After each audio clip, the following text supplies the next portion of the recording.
युवा संवाद जागर यात्रा निमित्त भाजपा युवा मोर्चाचे प्रदेशाध्यक्ष माननीय श्री कृष्णराज महाडिक साहेब यांचे दिनांक 2 जुलै 2026 रोजी सकाळी 10 वाजता येवला येथे आगमन होत आहे। सर्व पदाधिकारी, कार्यकर्ते, युवा वर्ग व नागरिकांनी उपस्थित राहावे असे आवाहन भाजपा युवा मोर्चाचे जिल्हाध्यक्ष तथा नगरसेवक श्री समीर समदडिया यांनी केले आहे। एकच चर्चा युवा मोर्चा।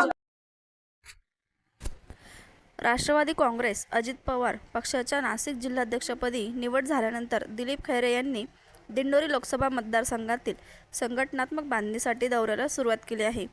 मालेगाव, निफाड आणि चांदवड येथील बैठकीनंतर आज येवला येथे भुजबळ संपर्क कार्यालयात पक्षाच्या पदाधिकारी व कार्यकर्त्यांची बैठक पार पडली। बैठकीत मतदार यादीत पुनर्निरीक्षण मोहिमेची तयारी, पक्ष संघटना अधिक मजबूत करण्यावर भर, तसेच आगामी जिल्हा परिषद व पंचायत समिती निवडणुकांच्या पार्श्वभूमीवर कार्यकर्त्यांना मार्गदर्शन करण्यात आले। स्थानिक स्वराज्य संस्थांच्या निवडणुकांसाठी आतापासूनच संघटनात्मक तयारीला लागण्याचे आवाहन यावेळी करण्यात आले। कसे संघटनात्मक तयार करतात आणि पुढे येणाऱ्या जिल्हा परिषद पंचायत समितीमध्ये राष्ट्रवादीचे उमेदवार निवडण्याला बघायला मिळतील? प्रथमतः मी आदरणीय सुनेत्राताई, आदरणीय साहेब, तटकरे साहेब, पार्थदादा, समीर भाऊ, हिरवळ साहेब, दिलीप काका, नितीन भाऊ, या सर्वांनी, पंकज भाऊ, या सर्वांनी माझ्यावर जी अध्यक्षपदाची जबाबदारी दिली त्यासाठी मी या सर्वांचं आभार मानतो। आणि गेल्या 10-12 दिवसामध्ये काम करताना मोठा उत्साह जाणवतो आहे।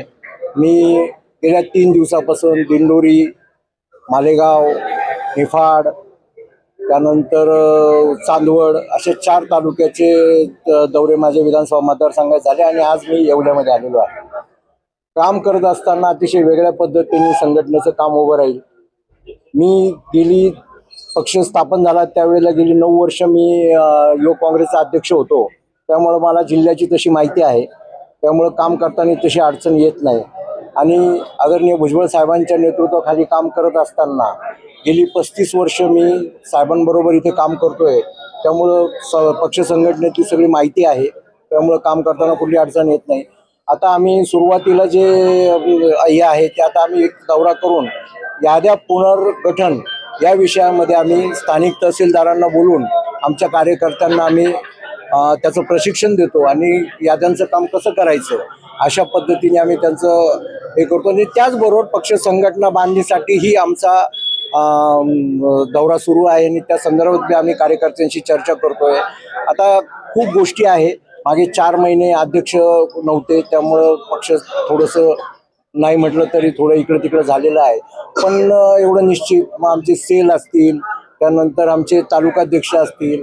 आता आम्ही याच्यामध्ये सगळ्यात पहिलं जे हे केलं आहे ते आम्ही पहिलं तर कार्यकर्त्याला फक्त विश्वास देतोय। आम्ही पहिलं आमचा जो पदाधिकारी आहे त्याला विश्वास देतोय की आता पक्ष आणि जिल्हाध्यक्ष आणि सर्व नेते आम्ही तुमच्या मागे भक्कमपणे उभे आहे आणि जोपर्यंत आपण त्यांना विश्वास देत नाही तोपर्यंत काम शेवटी असं आहे की काम करताना आता वरच्यांनी जशी माझ्यावर जबाबदारी दिली मी काम करतो, जर मी खालच्यांना काम करताना त्यांना जोपर्यंत विश्वास देणार नाही किंवा त्यांना ताकद देणार नाही तोपर्यंत ते पण काम करणार नाही। तर आता आमचं त्या पद्धतीने काम सुरू आहे।